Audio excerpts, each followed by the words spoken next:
नमस्कार दोस्तों। आज की इस वीडियो में हम बात करने वाले हैं, अगर आपके पास भी कोई सा भी टेक्नो का मोबाइल है और आपको दिक्कत आ रही है कि उसमें आपकी आवाज़ नहीं आ रही है, चाहे वो कॉलिंग की आवाज़ हो, गाने की आवाज़ हो, रिंगटोन की आवाज़ हो या किसी भी तरीके की आवाज़ हो, आवाज़ नहीं आ रही है, चाहे यहाँ से हो या स्पीकर से हो, आवाज़ नहीं आ रही है, तो उसको आपको ठीक कैसे करना है, ये कैसे ठीक हो सकता है, आइए जानते हैं।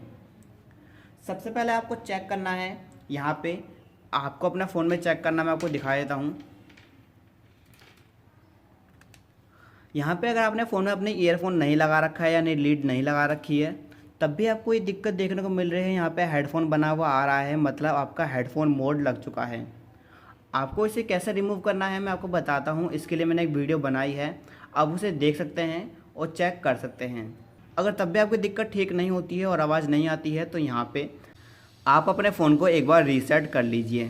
रीसेट करने के बाद आपकी दिक्कत ठीक हो जाएगी और आपको जो प्रॉब्लम आ रही है वो प्रॉब्लम नहीं आएगी।